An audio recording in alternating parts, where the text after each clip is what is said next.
Tigers podcast, episode number 420, joined by Gary Watson, coach Adel, Hage and Rob Bashara on a Sunday night after the West Tigers' thrilling 21-20 victory over the Gold Coast Titans at the 8th wonder of the world, Leichhardt Oval. Gary, your one word? 2 points. It wasn't a great performance from our side. I thought they fought fairly well.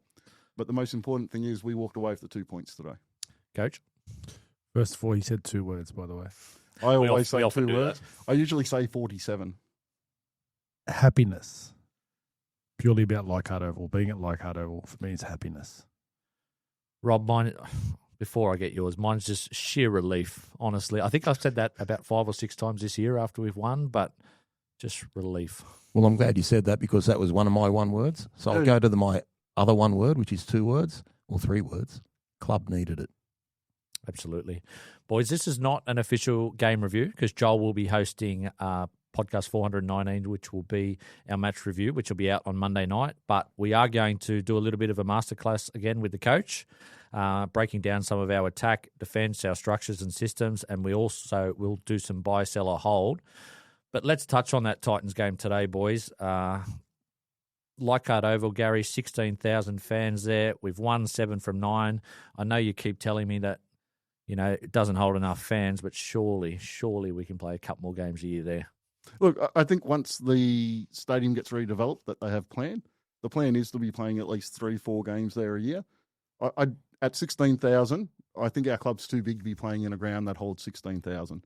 It will get up to about 21, 22, around 20, sorry, and that's still not quite big enough for our club. So I love Leichhardt Oval, love getting out there today, love getting out there anytime we can, but we need a ground that fits a bit more than 20,000 to be permanent home ground.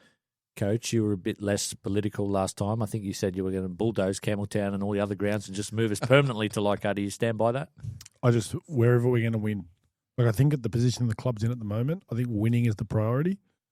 Look, should we only be relying on winning at Leichhardt Oval? No, but at the moment, that's what the results are saying. So it's got to have an impact. I think the biggest thing about Leichhardt Oval, and from what I understand about the corporate aspect of how the game works and money, it's about the corporate. It's not so much about the numbers. Shark Park shows that. I think the problem for us is we're getting 16,000 at Leichhardt Oval and we've won 3 wooden spoons. What happens if we turn into the Penrith Panthers? That's when Leichhardt Oval becomes too big. Too small. So that's the problem in the long term. But I'm going to take, like, if it means I can't go to the game every week because we're winning every week so there's no seats, I'm probably happy with that. Rob, I really don't want to bag Campbelltown because I want success there as much as you do. But if they played there today and they're 6 down with 10 minutes to go, do they win? I'd like to say why not. I won't say yes or no, but why not? And to be fair, I'm from the Balmain side, but my only membership this year is at Campbelltown. I love the experience out at Campbelltown. I love seeing all the people. I love the drive out there. I love going to the club next door and having a chat to everyone. But, yeah, we could have won. No, we don't get that win today at any other ground than Leichhardt Oval. Why do you say that? I think the history shows that. You have a look at our, 3 wins from the last 15 or so out at Campbelltown. The ground makes a difference. That crowd out there makes a difference. And it's not just the crowd, it's the configuration of the ground, the fact that everyone is so close and so on top of the football. That lifts the team. And you could see it out there today. You hear the players speak about it. That ground makes a difference. And I think it made a difference today, and I don't think we win that game today anywhere else. I think it's the confidence of the ground as well. The fact that we have won quite a bit. It's like anything in all aspects of your football. Like if you're a good defensive team, you're always going to have the confidence in your defence. Winning at Leichhardt Oval has almost become a habit for us at the moment. So, and we don't have that habit anywhere else. No, we don't beat any other team there today, boys. I was being a little bit light on how podcasts Adel, but if we play Canterbury there today or any other Canberra, I don't think we win that game. I accept the point Gary's making, but it's the same length of grass. It's the same. I get it is more intimate. I get that, and there's that romance about it. But it's not like Campbelltown is Combank Stadium. It's our home ground. Like we've got to get used to it. I'm only going off the results, like Gary said, the facts. Like that's the facts, and we've got to change the facts at Campbelltown, mate. We've got to change that. We've got to be. Hey, there was a period for a few years we weren't winning many games at Leichhardt either. I mean, it's only been the last couple of years we've any games at that stage. That's the year. That's the early years where we weren't winning any games, when I think it was the first wooden spoon. Yeah. But look, I think right now the numbers say paint a picture, and yeah, we get one more game at Leichhardt this year. And you know what? You think ahead, right? And it doesn't matter who we're playing, but it's the Cowboys. You sort of say to yourself, well, there's a win coming up. That's the confidence. 20-year anniversary for the 05 Grand Final. So that'll be a massive day. Like I think it's Sunday with about 3 rounds to go. But, Gary, does the result override the performance? Such a relief to win, but what did you make of the performance? Look, the result definitely overrides the performance. The most important thing we needed today was that win. It gets us out of that wooden spoon race. I think that guarantees us not finishing last this year, and I think that's super important for our club. The performance wasn't great. They were very patchy. I thought we struggled in attack. I don't think our shape was what we really need it to be.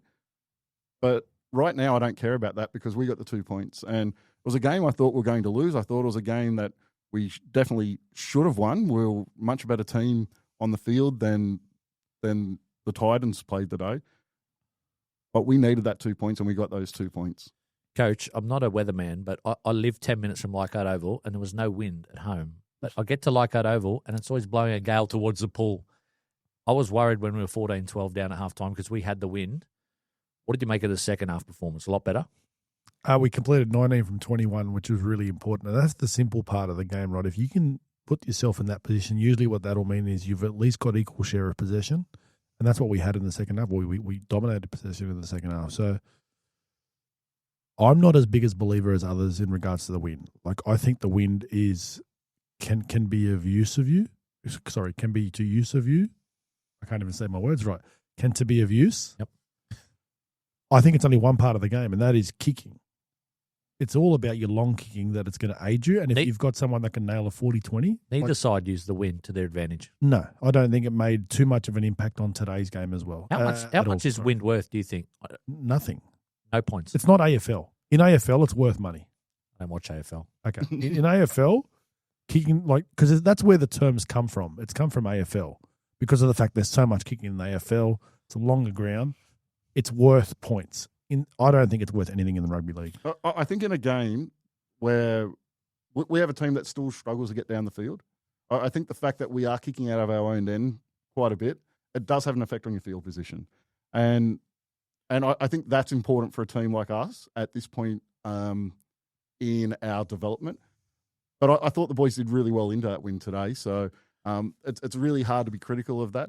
But I did like your point about our completion rates at 19 from 21, and that's with us dropping the kickoff. Yeah, so, which is an incomplete set. So technically, it's probably, you want to talk about, it's 20 from 21, which is Queensland origin like. Benji said it was our worst performance of the year. I don't know if he meant our worst win of the year. Is that fair? I think he meant our worst performance of the year. But how could it be 64-0? Exactly. Look, as Gary said, it's like I would have said a different answer. The fact that Gary said the win overrides the performance is probably right because it was a much-needed win, but it was an awful performance from a what's the term? It wasn't smooth. It was all clunky. There was no cohesion at times, and I think sometimes when you simplify it, you're going to complete your sets, aren't you? Like if it's basically 20 out of 21 sets from that drop ball. I think winning a game like that is all about how you react to it as players. If you react to it like, oh, we won and your chest is out, you're not acknowledging the fact that the performance has improvement in it, that's a concern. If you walk away from it, and that's where Benji's message is really important in a press conference, right? Because the players will know it's our worst performance of the year, but we won. Which can build confidence. That can build some confidence in saying, hey, we're going to take on the Panthers, and I know we'll be up for the Panthers next week. Yeah. Right, so if we can take that win into next week and really attack this week against them, I agree with Gary. I think it supersedes everything. Winning solves all. Talking about that reaction to the win, historically this year, we've actually reacted really poorly after wins. I think Eddie went through it on our pod the other night, and our backup performances after a win this season have been really poor. So I think it's really critical that we get that message right. We get that. It's almost like because we've struggled winning games over the last couple of years, we get that win and it's such a big relief. It's such a release of pressure on the club. We then turn around and relax for the next game. I think it's really important. We've got to start maintaining those levels of plays and maintaining our style of play from one week to the next so we don't actually fall in that hole and next week turn into a game where we show up and Penrith goes straight through us. Taylan May, coach, you stole my thunder on the previous podcast. You called him world class.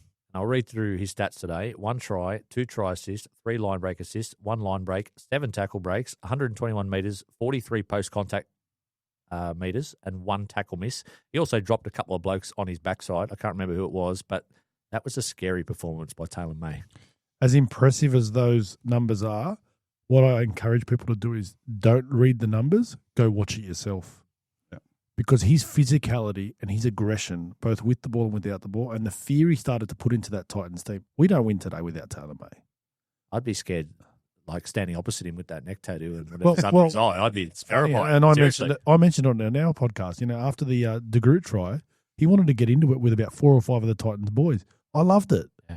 We've never had that guy that actually just went, F you, because I think it was Brian Kelly was sledging into one of the other players and he just sort of stood up for him. So I thought, yeah, look, that was exciting, wasn't it? I don't think we win today without him, Rob. Like every time we went left, even if he didn't make a break, it looked like they were backing off and we were making easy meters out of our own end. Yeah, he was incredible. I said to Adel on our podcast, I did not expect this sort of performance from him for another 4 or 5 weeks. To come in running the way he did. And I think Jerell May lifted. Not that he's needed to lift, but I thought Jerell was probably our second best player today. So yeah, any more May brothers we can get, boys? There's one somewhere. That left edge looked really good all game. The footwork and the power from Taylan at the line, it had the Titans on the back foot all game. I also think early on, Jahream actually tried to run the ball a little bit early on in the game, which sort of indicated something. Do we think anything of him not playing in the headgear today? My mate pointed that out. It took me 25 minutes, and I thought... I haven't thought of that. I haven't. Coach, remember Tim Sheens? I don't think he let Liam Fulton play in headgear. That was years ago, because Liam Fulton started his career in headgear and said, you're not playing for me in headgear. Look, let's just say this, right? Playing in headgear, not Jonathan Thirt's played in headgear, so I don't care about wearing it. But I think from his perspective, I wonder if there was something about that today. Is like sending a message because he had 14 carries for 140-something meters. So his intent today was, I'm going to run the ball, and he did it a lot early in the game where he just took some carries, and it wasn't even any shape or anything. He just thought, I'm going to take the line on myself. So I agree with you. The left edge was caught really the ball good. Facing the try line, like his shoulders were square, running direct. Not facing the sideline, turning it inside, dropping it off to a forward. He really had a clear intent to run the ball. I also think he won us the game. I said this on the podcast about the try saver on AJ Brimson that no one may not have noticed when we dropped the ball attacking their line. Sammy gets the ball to Brimson, and if Jahream doesn't, for some reason, I don't know why he does it, comes from the other side of the field, we lose the game because Brimson's gone. So, yeah, I think he won us the game in that moment as well. He showed up ready to play today. The headgear may have been a sign of that, but we've spoken about how he drives standards at our club. He was driving standards out on the field today. I don't know if you guys were watching him at all while he was out on the field, but he ripped into Tristan Hope at one point for really poor service, and I thought Hope started the game really poorly and was really slowing us down through the got into it. Yeah, and Luai really gave him a serve today, and it's something I've been expecting to see from him, and I hadn't seen it till today, but yeah, it was interesting to see. What did you make of the halves game, Rob? Obviously, we mentioned Jahream. I thought it was one of his better games, maybe helped by the fact he had Taylan May outside him and potentially AD at 13, but Latu as well. Well, firstly on Jahream, I thought it was as straight as he'd run. My criticism, and it was a very minor criticism, was I wanted him a little bit more involved, although those stats seem to prove me wrong. I just thought he could have been a bit more involved just on the eye, but obviously he had a great game. I felt Latu looked a bit lost, though Adel's comforted me a bit, having spoken to him earlier tonight. But I just feel like they're still working that out. And obviously Adam there, that takes a bit of working out, but Adam did well too. I didn't think he'd cope with making 30 tackles and what have you. So, look, I thought he had a really good game. We'll get to my rant in a minute, Gary, but I'm going to focus on the positives tonight because we won. So you don't focus on positives, mate. No, I don't like to. I'm a glass half empty sort of guy. But any other individual performances that you thought stood out today? Look, the usual guys were great again today. I thought Jerell May through the middle, I thought he was really strong. Adam Doueihi, I do want to point out, I thought he had a great game today. I've always been quite critical of Adam in the... This show's being recorded, isn't it? Yeah, it is. Okay, beautiful. Got that on tape. Got him. But I do think... Should we re-sign him, Gary? I'm getting closer. Wow. What impressed me today was his effort. It's in defence. My biggest criticism always has been on effort plays in defence. At times, the effort in past season hasn't been there. That's picked up this year. I think that number 13 could really be the spot for him. I thought Latu's probably struggling a little bit today and was a little bit less involved today, just figuring out where Adam fits into how that spine works. Correct. But I don't have too much of a problem with that. It's a new combination once again when we've had how many halves combinations this year, and it's the real first ball player we've had in that 13 role this season. So that's going to take a little bit of time to work out, but I thought he was very good today. And, yeah, I am getting much closer to re-signing him than I was a month ago. I think you're offering Adam a contract.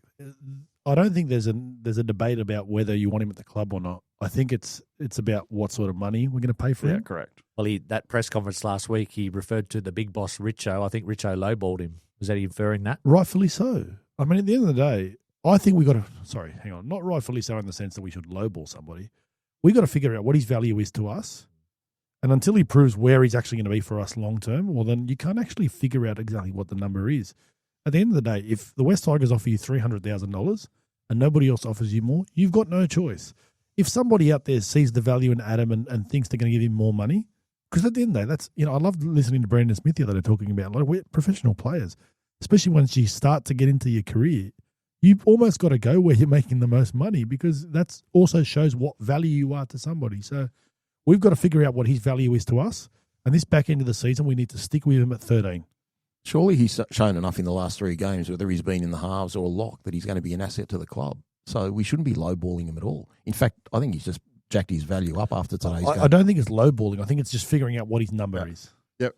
At this point, if he doesn't make it in that role as a 13, then he's bench player at best. Possibly back up in the halves, possibly back up in the centres, because all those other positions that he can kind of fill are taken up. And he's a great backup player. I've 100% no problem signing him for a bench spot or as a backup, because he's played just about every position in the back line this year. He's moved into the lock forward role and made a good go of that today. So there's definitely a spot for him in our squad. It's whether it's a spot that he's going to be happy with. But don't you think that versatility adds value to your contract, though? It's not like, I know he's basically a stopgap centre or a stopgap winger or even a stopgap fullback to be fair, but like just knowing that you can trust someone to throw in another position. What's Taylan Wishart worth? I don't think he's worth as much as Adam at the moment. If St George went after Taylan Wishart, he's probably worth 700,000 or 800,000. No, but that's my point, right? And that's how we've got to start thinking, is what would Taylan Wishart be worth to the Melbourne Storm? Because that's exactly what Adam Doueihi's worth for us. But it depends on what position you're putting Taylan Wishart in. No, Adam Doueihi is what Gary just said. He can fill in a whole heap of multiple roles, but he's never going to be that starting guy week in, week out in a certain position. So whatever Taylan Wishart looks like in their system is almost what you compare Adam to us, unless he turns into the 13 we want him to be. And if he's an out-and-out 13, that changes everything. Well, I saw Taylan Wishart play in the halves for Melbourne against St George this year, and he was awful. He played the whole game. And that's my point. I thought, wow, well, maybe you're not as worth as the other thing about what you're offering Adam Doueihi, guess what, Adam? You're not getting any more. I'll tell you why. Because we need to save that money for Taylan May. Yeah. And the big thing with Adam is there's been all the stories around him all throughout his career is, I want to play this position or I see myself as a half. He has to be willing to accept that we're probably looking at him, if he's not the 13, we're looking at him as a utility role, and whether he's willing to accept that moving forward. Whether he's willing to take that contract where he may get a role at another club that may allow him to play in the halves or may allow him to play at centre. He's not a centre at our club first choice next season. He's not a half at our club first choice next season. The only full-time role that is potentially there for him as a starter is that 13. So he's really got to make that 13 in his own over the next couple of weeks. I think that's a good compromise, though, because he does want his hands on the ball, Eddie. So No. I'm just, every time we land on Adam Doueihi, we go for 15 minutes, Gary. It just is that my all fault? The time. Are you blaming me for that? I don't blame you. But Rob, the last set of the game, because this is difficult for us as hosts or everyone because we haven't seen a replay. What did you make? All's well that ends well. We got the field goal. I like the fact that we moved left in our own half because we got that yardage. I think Jahream made the break, but then we came back to the middle and I thought, here we go, we're going to stuff it up. We didn't. Well, thanks for mentioning that because I got that wrong on our podcast. Okay, so it turns out we were kind of both right. So Jahream Bula did make the break and go to the corner post, but it was on the second tackle. then we get back to the fourth tackle on the left-hand post as we're attacking. Then we decide to go left again, back into the corner and throw another shot at him, which I know Adel's a fan of, but I would have preferred to set up for a field goal. Well, if you use a sledgehammer and you keep knocking that wall down, eventually it keeps breaking. And once the hole's there, you keep going there. I actually didn't mind the fact that we went left. It was just poor execution going back left. So for me, I love the fact that we were confident enough to attack it. What would I do? I've always got a field goal set up. Like, you're always preparing for a field goal set. Maybe it just doesn't suit us. Maybe we don't like it. Maybe, look, to me on the sideline, it looked like Benji. I said to you on our podcast he wasn't frustrated. That was the moment I looked at the sideline and he looked like he was frustrated because he was yelling at Brett Hodgson. So I'm guessing he wanted field goal set up. And you know, I talked about it on the podcast, Gary. Like, we've seen Benji in that position. He's done a great job playing the game, setting up for a field goal and winning us the game, kicking field goals himself. So I think potentially they've got it prepped, but they attacked. Look, the game plan today was obviously to shift the ball side to side and tire out the big Titans forwards. We were doing that, even spreading it from our own end. So I think the players just continued with that, and they were looking for that opportunity of how they planned to play the game. And you have a look how well we took advantage of that left edge today. They were always going to go back there at some point. I would have liked to see them set up for the field goal as well. Well, let's not be too harsh, because Melbourne mucked it up last night when Grant threw that long pass. Like, when you're setting up for a field goal, you're not throwing 10-metre torpedo passes forward at his feet. And Luai does. If we're just setting up for that field goal, Luai doesn't make the break he made earlier in the set. Mm-hmm. Yep. Because we went to the left and he took advantage of the defenders out on the right-hand side for the Titans and went straight through. That means we're probably kicking that field goal from 40 metres out instead of kicking it from where we end up kicking about 25 to 30. Great point. Coach, this one is for you. Okay, you're Benji Marshall. You're sitting on the sideline today. I know you love Appy Coruscant, but this is Eddie being negative for a minute. 12-4 up with about 10 minutes to go in the first half. You've got a gale behind you. Why are you doing a short dropout? Why aren't you kicking that 55 metres and making the Titans work their way out from halfway? We lose the short dropout. They score off the next set. I think the momentum turns. Am I being too harsh? You're asking the wrong person. You're Benji Marshall. Oh, he's up Coruscant as well. No. You're asking the wrong person because I always attack. So for me, if there's an opportunity to have a contested possession, I'm taking it. It does not matter what it is. The only difficult part about where we're at right now, so it's the same thing when we kick out a yardage, when we kick in good ball, we're trying to put the ball high.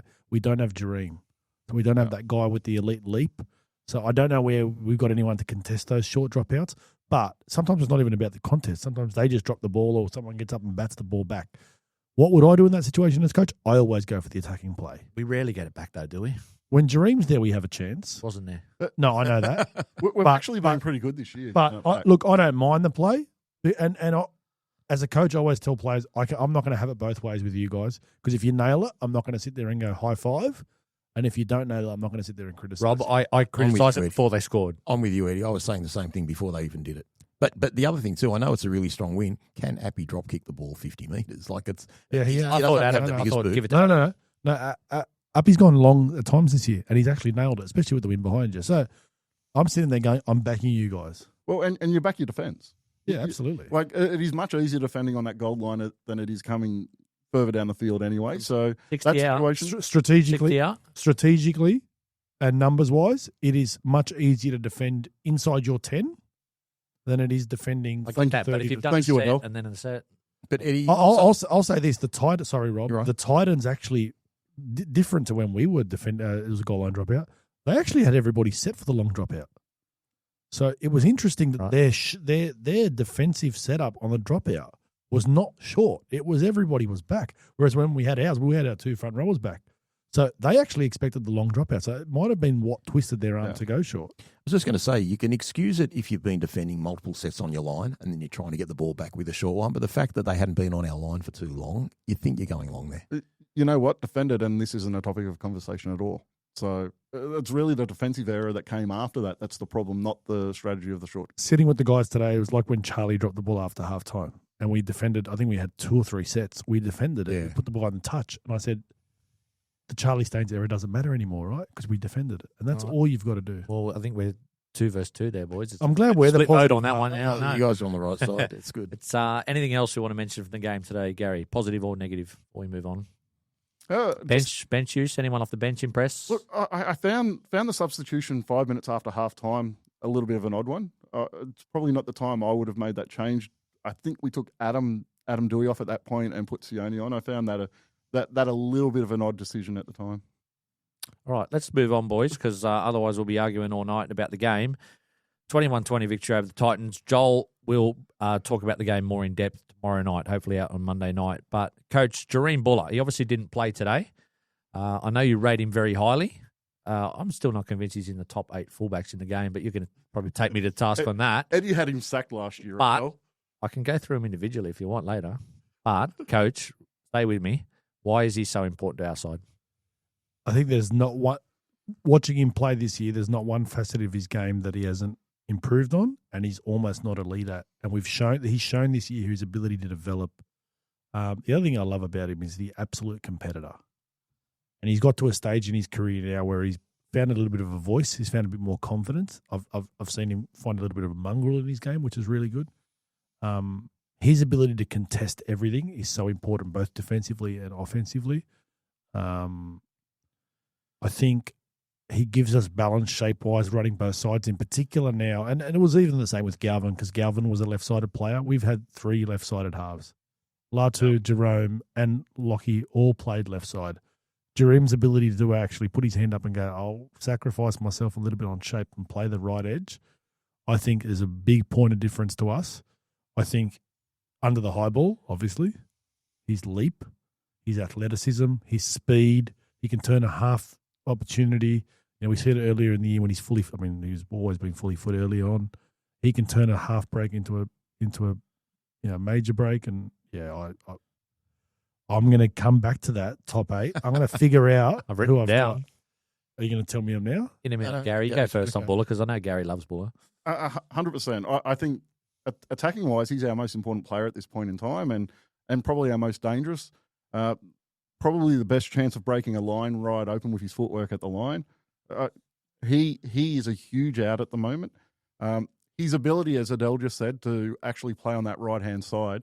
I really like the plays where we get both our halves onto the left and then we come back to the right and give Bula that space and that time to operate on that side. Taruva got onto that right-hand side a couple of times today. Toa got onto the right-hand side a couple of times today, and it just broke down. So his ability to go to that right-hand side and control that right-hand side of the field for us is absolutely crucial in what we do. I know what Coach is doing now. He's going through all the fullbacks and thinking, am I in trouble here? Is their rate better? It's funny, Eddie, I got thrown the same thing at me a few weeks ago. So someone said, Bula's not even in the top 10 fullbacks. Okay. And I went through it, and I'm going to be really objective here. I went through the fullbacks, and I thought, you know what? There's about 9 or 10 that have probably got more runs on the board. But let me explain it this way. I'm not going to say he's the most important player, Gary. I think Taylan May is because he does the work of 2 forwards, but he's our best player. No doubt I think Bula's our best player, although Taylan May might have something to say about that after what he did today. I would not swap Jahream Bula for one other fullback in the comp. That's the difference. Our attack loses all its shape when he's not there. No, don't you go there. Who do you want? I'm not swapping him for Tedesco. I'm not swapping him for Dylan Edwards. I'm not swapping him for... I don't even want KO Weeks. I don't want anyone. I've counted it. There's 7 better than him. I think there's about 3 or 4 where they're on par, including KO Weeks. I think they're all on par. There's about 3 or 4 that are about equal, but I think there's 7 better than him. All right, we'll just say stop when I mention one that Bula's better than.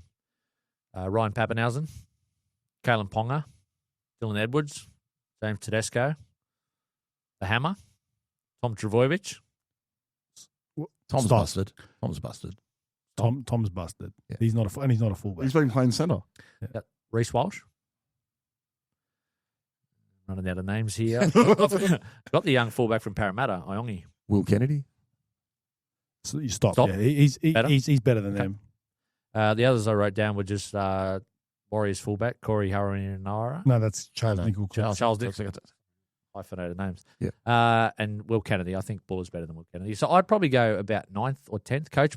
But with Rob's point, the upside is he's probably got 10 good years in front of him. Latrell's the other one better than him. Sorry, I didn't write him down. Yeah. There's 7 that are definitely better than him. Runs on the board, just everything they've done. Rob, I'll disagree with you. The only fullback in the game for our team I'd swap him with is Latrell Mitchell. Wow. I know. For our team and how we play, a big body like that, that's the only person I'd swap him for. But I think that's the best way of trying to make my point. Because what part of the game doesn't Jahream have? He's got everything. But I hear you. I mean, I think Latrell at his best is the best. Like when he's on, he is the absolute X factor of the NRL. All right, let's hope he's back next week, boys, in the number 1 jersey. Let's move on to wing play, Gary. Obviously, we had Charlie out there today with Jerell Skelton. What did you make of their games before we talk generally about our wingers? Charlie Staines had a very forgettable game today. One he will want out of his mind fairly quickly. A number of errors. He didn't make the meters he had been making the last couple of weeks. I thought he struggled to get up the field. Jerell had a Jerell game. Did some really good things. Gets caught out with some poor decisions in defence quite regularly. But I think it was 170 metres or something in attack coming out of our own end, and that's crucial for our team at the moment. So I don't know how you can replace him when you've got a guy who makes so many yards out of our back end. What about the combination of the wingers, Coach? If, say, you were starting a new franchise, do you need one that's sort of powerful that can do that yardage out of your own end and one that's fast or one that's tall, like a bit of a difference between the two? Or It's your own flavour as a coach and as a team, what you want. For me, it's pretty clear what the future's looking like.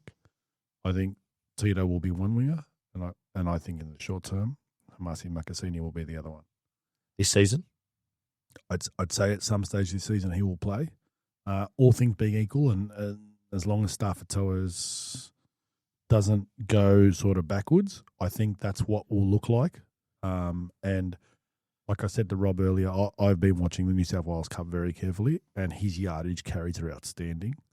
It was excellent yesterday. Mate, he's ready right now. If the rules weren't in place, actually I know this for a fact, speaking to people, if the rules were the old rules, where you didn't have to be 18, he would have played first grade by now. Has Skelton done enough, Rob, to sort of solidify his place, or do you think he's going to come under pressure in the coming weeks? He'll come under pressure if he keeps conceding tries and making poor decisions with his defensive reads. But for now, he's doing a really good job with his yardage, and he's certainly intent on hitting people. As I said to Adel earlier, like he's just smashing guys out of the park at least once a game. And I think it was a big one today. It was a big one today. It was a big one against the Warriors, against Tuapiki, I think it was. And I think he might have even done the one in the game before. But look, we've got to identify that. And as I keep referring to Adel because he's right in most of the things he says, you've got to sort out the defensive side of things before you worry about the attack.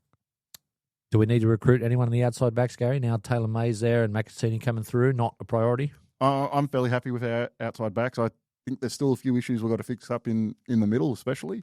But, yeah, I think our outside backs are pretty good for next year. We need to sign Taylan. Yeah, 100%. Like today, as beautiful as today was bad as well. You know what that's doing? Yeah. You know what that's doing? There's about 10 clubs at the moment right now sitting there and going, well, okay, what do we – they've taken the hit for us. The stigma and the negativity is gone because he's back. We can now genuinely go in and say, okay, well, good point. You know, here's an offer. Don't be scaring West Tigers fans. He's got his brother there. He ain't going anywhere. We'll make him the right hang on, offer. it's not. This is where the pressure comes on the club. Like you've got to get this right. You've got to figure it out, and you've got to know it. You got to do it fast, do it quick, and it's got to get done. And we've got the money. Look, geez, we've got a massive war chest. It's a huge one. He outstanding today. Like elite. Yeah, elite. Yeah. Every time he touched the balls, he looked like he was a chance of going through. He's a grown man. 100%. Like it's for once we've got an outside back who's a grown man, is intimidating. He wins on both sides of the football. It was beautiful. And sorry, best centre we've had in a long time. Just to quickly touch back on Skelton, when Taylan May made that break in about the 52nd or 53rd minute today, and like Skelton was back at the ranch. Like you got a Makasini there backing up, you're off and gone. Coach, edge back row, respectfully, I don't think Tony Suko and Alex Seyfarth are going to scare many teams going forward, but with Kai Pearce-Paul coming in next year and Samuel Afinu didn't play today, do we need to recruit in that area? No. No, because we've made the decision with Kai Pearce-Paul. Samuel is going to get better and better every year, and the more he plays for us, the better he's going to become. He's shown his toughness the last couple of weeks. Like one of the things I always talk about with people, when people say people are playing with injuries, I say they're playing. If you're playing, you're not injured. He's been injured and he's been playing, and he hasn't been poor. Like he hasn't been great. Like he hasn't been outstanding, but he's been really solid, and he's gone after the game. Like how many times have we seen him on kick chases? He's so aggressive. So No. And Kai Pearce-Paul, you know what? Taking him out of that Newcastle team, a little bit more of a situation where I think he's going to find a little bit more comfort in the way we play the game. It might suit him, but I'm yet to determine whether that's going to be a good or great signing for us. I want to see what happens. Newcastle's a very left-hand side, dominant side. So I think he'll get a lot more chances with the ball playing for us. I think so. He'll at least have the opportunity to show more than he's getting to show at the moment. And Sam Fainu, that combination with Luai is really starting to develop. The last couple of weeks he's been hitting some holes where he's just about to bust through them. That's going to come really good very, very soon. So hopefully he can get back on the field quick smart. Would Jahream be a difficult guy to play with, Coach, first up as an edge back role, just because he, off the left foot, etc.? I'm not sure about difficult. I think it's adjusting to it. Absolutely. But,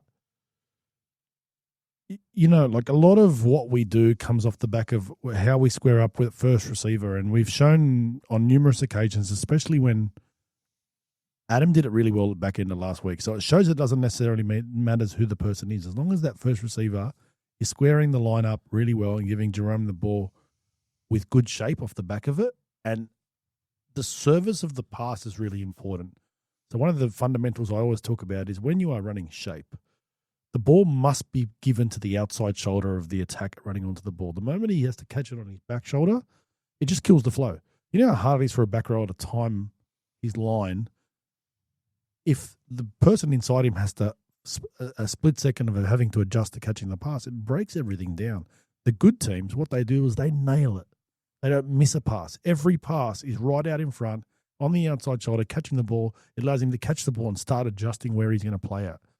To say it's difficult, no, but it would be an adjustment for sure. Look, that ball playing was probably the difficulty Adam had today. There was a number of times where he was hitting that inside shoulder with the ball, so it's probably something he needs to work on. I think it got better as the game went on.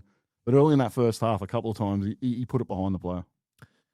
Bench, Interchange, everything to do with that, Rob. How do you think Benji's used it this year? Is there an ideal mix for our bench, and has he got that right at the moment? I think he got it right today. He must be listening to Adel a little bit because we started with Appy on the bench, which he's sort of touted. We started with Jack Bird in the back row, which I prefer Jack Bird on the bench, but that was a pretty solid bench. I mean, you got a lot of impact with Sione and Vanua coming off there. It was interesting. A lot of people today asked me, why did Sione not come on at halftime? So you never want to make more than 3 changes in the first half. And the difference this week is he wanted to make the hooker change. Yeah. So because of how you did your system, one of the middle forwards gets sacrificed. And obviously Benji decided that Suka was going to come off as well. So that looked like it was planned with the Suka change. So that just looked like pre-game strategy. But the hooker change, and obviously it became pretty clear that that's what he was doing. Once that happened, I knew one of the middle forwards wouldn't come off. Jack Bird and Alex Seyfarth. Gary, I know you're not the biggest Seyfarth fan. You're a Bird defender from what I've heard the last couple of weeks. I'll ask Coach first. Who would you rather have in your 17 if they're on the bench, Seyfarth or Bird, if it came down to one spot? Bird. Jack Bird, absolutely. I think experience. Like I said, I think the hard part, I feel so sorry for Jack Bird. Like, he competes on every single play. And yes, he does some things where sometimes you sit there and you go to yourself, what are you doing? And I heard one guy today just absolutely ripping into him every time he caught the ball, because Jack Bird, when he catches the ball, he jumps in the air and then he runs. That might have been me, Coach. It's his style. I know it's not pretty, but it's just, he's done it since he was in Toyota Cup back in the days. Like, that's how he carries the football. What's his best position if he is starting in the NRL? Now, back row. For us, right now, back row. He's signed a 2-year deal, Rob? I can't remember. Yeah, I think it's a 2-year deal, right? So at the end of the day, next year, all things being equal, he's going to be on the bench. He's probably not going to play big minutes, and he's going to fill whatever role we need him to play. And I think he's happy with that. Like, it looks to me like Jack Bird is one of those guys, when he's on the bench and we score a try, he's cheering. I saw him, that game against Cronulla at Leichhardt Oval after Golden Point. He had the jacket on and he ran onto the field and celebrated. And I thought, for a guy who's played Origin and has played 22 minutes for the game, I thought, man, that's good team play. Mate, it's so important. And that's why someone like Tito Taruva, I IOD'd Tito a long time ago, because I remember him sitting as 18th man for Penrith for like 15 games in a row. There was no bigger supporter on the sideline. Mate, he nearly did a lap of honour when Doueihi kicked that field goal. I thought, Tito, there's 12 seconds to go, man. Just relax. He went Please. straight to the sideline. He was all halfway up the tunnel. If you ever want to judge players, and this is to all our fans, watch when good things happen and watch the bench. Because who reacts how tells a big picture and tells a big story on who they are and what they are, what the club means to them. Gary, you like to go to captain's runs, apparently. I said you were, I was there yesterday. I said you were a day early, but apparently, I don't know if Benji likes you watching his training sessions. He was looking for advice, mate. Yeah, but what's the go with Royce Hunt? Have you got some inside mail on why he's not playing first grade? From what I've heard from the club yesterday, it's all about increasing his minutes on the field. So he's got some benchmarks he needs to hit fitness-wise to allow him to play more minutes on the field. And if he hits those, he'll be back in first grade. Should he be on the bench, Rob? When the club thinks he's fit and ready to be on the bench, yes, and when Benji can trust him. That's what it comes down to. It's about trust. He couldn't trust him to put him back on the field for against the Cowboys when we needed him in those last 10 minutes. He was huffing and puffing after, 11 minutes, came off, had 60 minutes rest, and Benji still didn't trust to put him back on. I think it's a good test of his ego, right? I think it's brave from Benji. And at the end of the day, that's the one thing someone criticised it, that's a Benji signing. Benji wanted Royce Hunt. So Royce Hunt cannot be spitting chips at this, can he? No, and look, I've been watching the New South Wales Cup the last couple of weeks. He's increasing his minutes. He seems to be putting in 2 or 3 weeks ago. He didn't go to New Zealand last weekend, but the weekend before, I thought he had a really strong game. Played close to 30, 35 minutes, and I think yesterday was around the 40-minute mark. So he seems to be putting in the effort he needs to improve those things. So I don't think he's kind of pulled up stumps and is going to do a Russell Packer. I think he's going to put in and try and get back into the side. Don't mention Russell Packer, please. Let's move on, boys. We won't do the last one because we're going to run out of time. We're going to go straight into buy, sell, and hold. We'll try and do all 12. We might not get through all of them. Rob, I'm going to throw the first one to you. Tim Sheens returning in 2022. I know he was sort of director of coaching or whatever at the start. Set the club back halfways at the start. Yeah. He was like, where is he now? Back teaching at Westfield or something? I don't know. I'm not sure what he's doing. Yeah, but did that set the club back 5 years? Buy or sell? Now, I'm buying that. I hate to say it. It's not a nice thing to say about someone that brought your only premiership success to the club, but I think it's a fact. I bought a premiership with Harvey Dorman. Yeah, you went Rod Payton and Tim Sheens. Yeah, that's right. Gary, do you agree with that or not? I don't know whether I'd say it set us back 5 years. I think we're already on that downward spiral, and he didn't dig us out of it, but I think we're already heading in that direction when he got here. Well, he got here 4 years ago, so one more year of it, and it's 5 years. More positive one on Tim, coach. His first spell from 2003 to 2012 was underappreciated by Tigers fans. Buy or sell? I'm selling that. I think you're saying underappreciated. No, I think we actually look too far into it. I think our premiership, as beautiful as it was back then, has almost affected us. I think we reflect back on it way too much. And at the end of the day, the truth be told, I think it was a fluke. And did it come too quickly? No, I don't think it come. I think the next year or the next couple of years after it are the problem. Missed the 4 years in a row after winning the premiership. Well, I think at the end of the day, you can acknowledge it. You can believe it or not. It was a fluke. It was a fluke premiership. It's like nothing. It's Leicester City in the APL. Ah, man. Like, do you know the for and against in that final series? We pretty much smashed every team we played. We only conceded 40 points, we went on for the 4 games. Yeah, it was 140 to 34. I did this the other day, actually. Our average was 10. It was like, I think, in the last 20 years, we were like the 10th best against in that period. The point being is we went on a really good run. We were high on confidence, and we fluked it. Yeah, I'll admit it. We made one final series in 10 years, and we won the comp. Yeah, like that really tells you initiation. Yeah, that really tells you the story. I don't know if you can say we fluked it if we belted everyone around us. Like, who should have won it that year? Oh, it was St George and Parramatta were leaps and head. They were ahead of destroying everybody. We were meant to get flogged in the preliminary final. Parramatta don't win. They'll never win it. Yeah, Parramatta don't win. But you know why it's underappreciated? Because we got the success too quickly, which is what you were saying, Gary. I think the success did come too quickly, and given we had so much young talent there with the Fultons and the Heiningtons and the who else was there? Gibson. But Rob, it's very similar to Penrith. Robbie. Penrith did the same thing in that 2003 era, where they were poor. They won a premiership. They went to a couple of finals after it. They didn't have much success for a long time. But it was very similar to Penrith. I just think for us, the years after it, at least Penrith made a prelim after that. They made the finals the year after that. They showed that obviously they didn't win a premiership, but they showed that there was something that was built there. For us, the Scott Prince, your favourite player, Scott Prince leaving was a knife in the heart. Master. Yep. Imagine the narrative if he won 2. We're 1 point away from winning 2, you know, because we would have beaten the Roosters in 2010. We should have won 2010. We were the best team by a mile. I'll never forgive the referee for the Jeremy Smith knees in the back on Lottie. Yeah. Never forgive it. 10 and 11, we should have won one of those. Question number 3, I'll throw it to you, Gary. Taylan May should have played Origin this season, buy or sell? Oh, I'm buying that every day of the week. I think he's had a line put through his name, and there was decisions made around other people in the team that they decided they didn't want Jerell in there. And he would have given at least as much as Stefano gave in that series. So, yeah, I would have had him. From a tactical sort of point of view, Coach, like they talk about he gets a sort of slower play the ball than some props, but I watched the starting front row, who I can't even remember his name for New South Wales this year, King and Stefano. Did Taylan May clearly deserve a spot over those two in a different sort of arena, Origin? No doubt about it, he deserved the spot. I mean, at the end of the day, you're a coach, you live and die by your decision. So that's them. That's a Laurie Daly problem. Do you think he got red penned because of his personality, off-field stuff, or because of his style of play? You want me to tell you the truth? Yeah. Laurie Daly has never liked West Tigers players. Never liked the West Tigers style. He's never been a fan of it. Even when, remember, in the days he used to call for Fox. It was very they were dark days, those.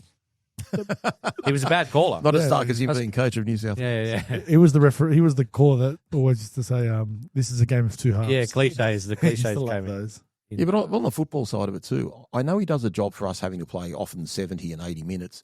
There's nothing to say that he couldn't have had a reduced role at 40 minutes or 30 minutes. Well, you know, for the Roosters. The whole narrative around that was ridiculous. It is. And the thing is, he can provide impact. When he plays 80 minutes, he doesn't hit the line as hard as he does when he plays shorter minutes. And there's been games, especially in the back end of games this year, where he has started to hit the line quite hard. So I think there is a little bit of pacing himself throughout an 80-minute game. And I think he came out himself and said last week sometime that he actually won the Impact Player of the Year coming off the bench for the Roosters. You can offload it, Will. To use Eddie's expertise in cricket, you don't bat the same in Test cricket as you do in T20, unless you're England, maybe. I thought you were going to start talking about the Indians like Coach Adel, so thank you for not doing that. You did instead. Question number 4, I'll throw it to you, Rob. Adam Doueihi will be at the West Tigers in 2026, buy or sell? Neither. I'm going to hold on that. It's only you're allowed one hold. You can use one. I'm going to use this as a hold because if you asked me this question 2 weeks ago, 100% I would have said he's gone. He's not staying. Given what he's done, and if he proves how important he is, like he has the last few weeks, and he keeps that going, especially a good performance against Penrith and the like that sort of team, I think you've got to buy him. But it's got to be at the right price for you think he should be, but will he? Like his market might be growing by the week if he can play lock at other clubs. I would normally say he's not going to be there, but I saw his reaction again today after the game. He loves the West Tigers. He is a Tiger. That's who he supports. Okay, jump in, Adel. 2 things. He needs to be careful the way he speaks in press conferences. That's the first thing. That was a pretty yeah. Okay, I saw that one. That's Wednesday. the first thing, and I'll ask you this question, Rob. Sure. Does he love the West Tigers or does he love Adam Doueihi? Because if someone else kicks the field goal today, does he have the same reaction? He's Lebanese. He loves both. No. I'm not saying he does or doesn't. That's for me. I love the West Tigers and I love me. Okay. No. Rob, you love the West Tigers. No, I'm not saying he does. Mate, I was crying at full time. Yeah, I was crying. I'm not surprised. But that's what I want to. That's after the press conference. I didn't like I didn't like the press conference. I didn't like that's. Yeah, I didn't like the press conference on Wednesday. Okay, can I backtrack a little bit then? We've all heard about the stoush between Adam and Benji. Okay, and that was real. That happened to whatever degree. If that was the case, he wouldn't be playing first grade. Like, I think what I'm trying to say to you is what matters is what he does on the field and what he gives our team. And some egos have been put aside because if for that to go public, that's come from Adam's camp. I know we don't all believe in the whole social media thing. I loved Jerome's Instagram today after the game. I haven't seen was referring to Doueihi. I saw the one where he put up one of Latu being like the chosen one. I thought he's been holding that in the back pocket for 8 weeks, just waiting to have a shot at Galvin. Jerome knows, and Penrith have always had this thing that they send messages out there and support messages just as much as sometimes subtle digs. But even today, like Jahream Doueihi, and he said in the press conference, he's the man with ice in his veins. That's a compliment coming from Jahream Bula, Yeah, nice. a 4-time Premiership winner. So I think it's all about, as long as Doueihi's interacting with everybody and he's a part of the squad, I think there's no problem. All right, I'm not doing number 5, boys. I must have been in a bad mood when I wrote that, so I'm ignoring that one away. Number 6, there will never be another player like Benji Marshall, Gary. Buy or sell? No, there'll never be a guy who brought the excitement to our club that he did. I can't see that happening for us again. I can't really see it happening across the league again. And his style of play was incredibly unique, and I don't think we see that again either. Coach, do you think Benji Marshall, under Tim Sheens, the way he was allowed to play, brought out the best in him, or he could have been even better at his time if he was, say, under a Craig Bellamy or whoever? He may not have been Benji Marshall under a different coach. Look, I'll give you my modern-day comparison. I think it's Reece Walsh. Rockstar, or just the way he plays, like Everything. ad-lib? Everything. Yeah. The things that he can do. And almost like, you remember back then, Benji used to be criticised. Like, people used to call him soft and all the time. other clubs and all that. Like, it's very similar to what Reece Walsh cops at the moment. But Reece Walsh can do things very similar to Benji that you just sit there and go, how? That's my comparison. Benji would have been a better player if he had a proper halfback in that whole time. He had Scott Prince, and then he only succeeded again when he had Robert Louis there. Had Al Cooper, Cronk, John Morris. Well, Sheens tried to turn him into a game manager, and he took away that make him attacking a skill. half. Exactly. It was a terrible call. That was have a look. His 3 best seasons were 05 when he had Scott Prince playing next to him, and then 2010 and 2011 when he had It was a terrible call, but you can see why Sheens did it. We needed someone that had the IQ that would be able to game manage, but it didn't work. I mean, you took away all that individual attacking brilliance. We do a philosophical one, Coach, general sort of one. Rugby league is a better product now than ever. Buy or sell? Buy. Why? Absolutely. Rubbish. That's the old man's. Absolutely. I know the athletes and the players are better than ever. That's not an argument, but all the rules, the 6 again, the bunker, it's a better product than it was in the late 90s, early 2000s? Absolutely it is. 100% it is. Rob, you disagree? Oh, absolutely, totally disagree with that. And you know what the problem is? They're all better athletes. They're all better at everything that what the old players used to be able to do. The problem now is the game is too professional. It is so, like back, we came out of an era, hear me out, we came out of an era that was semi-professional.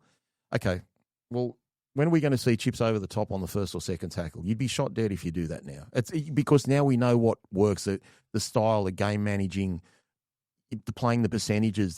We had eras that were more exciting to watch. Sure, the athletes are better. They can put the ball down in amazing ways. We've taken away that corner post rule that makes some of the try put downs incredible. And some of the wingers today would have been the most elite prop forwards 30 or 40 years ago, like the size of them. I get all that. I get they're better athletes. I get they're better at what they do individually. But you're saying the product to watch, mate, I get so frustrated seeing 5-6 agains on a try line. Like, how the frick are you supposed to stop that, man? Do you know what's the only thing that's changed in the modern day, Rob? What? Is the television. It's what we get access to has changed it, to me. That's what's changed the game. Like things like the referee's mic, for example. I think that's changed everything in the game. I think all the camera angles,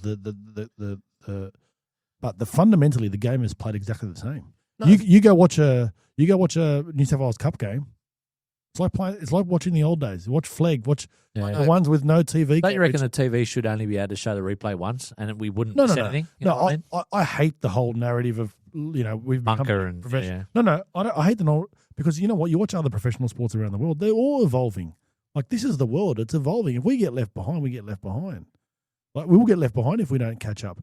I just think the biggest thing I'd want to take out of the game right now, I think it has an impact, and I'm happy to be wrong, is the mics on the referees. I don't think we should hear anything until we have to. So unless the bunker. But how does that affect what the game looks like, though? Like, they're referees. I don't get that. Because we don't need to know what's going on, and you can hear everything.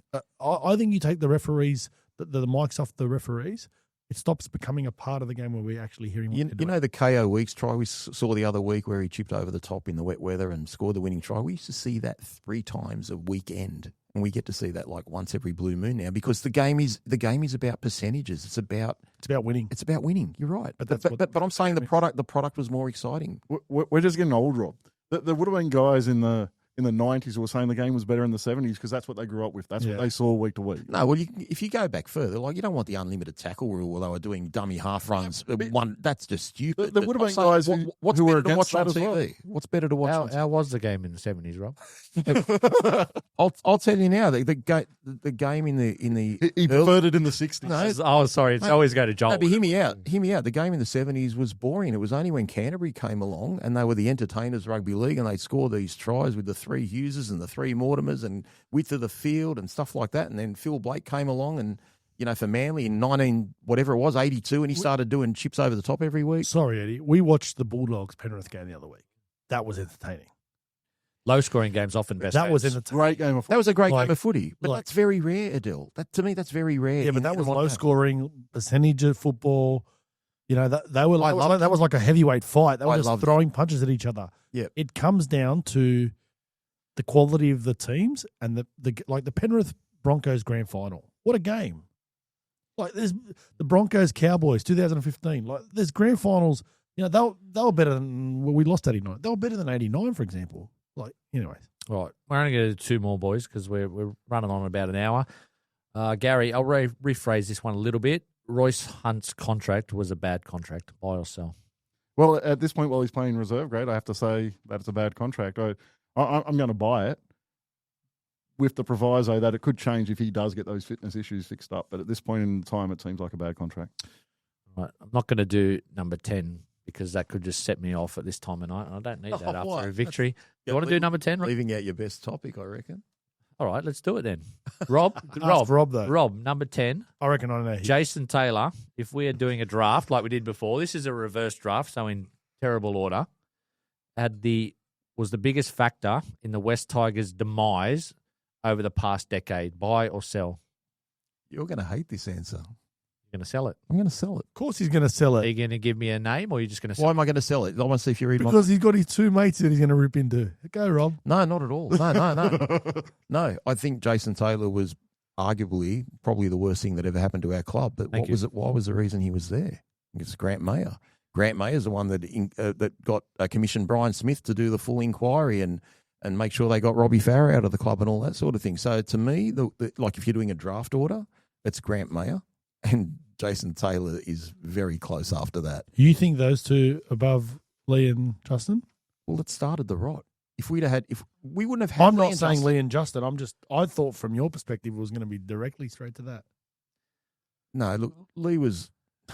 Look, I'm just trying to be objective about it. What started it, and we set him off. Yeah. I'm not going to get anything out of bagging Lee and Justin anymore. Just let us do it. Anyone that's objective knows how diabolical their whole situation and their performance was the whole time. So I'll let that go. But where did the rot start? Where did the draft order start?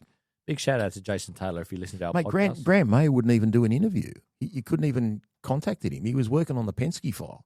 Like he just never had anything to do. Robbie Farah was always a spokesman of the club, like facing the media because our CEO wasn't there. No, Grant. We've done pretty well tonight. We haven't talked about referees or stuff like that. A big shout out to Belinda Sharp, who was bad for both teams today. So I agree. Think she had a good game. Let's finish with the last one, Adel. I'm going to change. It's not on the list, so no point looking at the bit of paper. West Tigers will finish outside the bottom 4. Buy or sell? We're currently outside the bottom 4. So buy. I thought for some reason I thought it was top 4. No, we'll finish inside the top 4 is what I thought you said. No, I think we'll finish outside the bottom 4. I disagree. Who are the bottom 4? Do you reckon? What it is right now. Newcastle, Parramatta, South. Yeah, Newcastle. I think Newcastle's loss tonight probably has absolutely destroyed their season. Newcastle, Parramatta, South. Latrell's gone for the year. So is Cody Walker. They're gone. Yeah. Okay. So I'll ask you a quick one though. Is 12th a successful season? I think it is. It's not a failure. It's an improvement, isn't it? It's not a failure. It's not a success. It's not a failure though. It's heading in the right direction. Boys, it's been an absolute pleasure. Rob, can you just give a shout out because we are in a very shiny studio. I know we're only trialling it tonight, but thank you for letting West Tigers Podcast come in and do a collaboration tonight. But do you want to give the guys a shout out? Yeah, sure. So we're here at Mic'd Up at Parramatta. So Mic'd Up Podcast Studios. Anyone out there looking to do a podcast, please give Daniel Hanna a call. And obviously I don't have the phone number on the top of my head, but just look them up on the website. This has just been amazing. I'm ready to move in, boys. I don't know about you, but absolutely love it here. Outstanding, boys. This podcast will be out hopefully Wednesday morning, and Joel will do the full game wrap up hopefully Monday night. Thank you, boys. Thanks, guys. Cheers.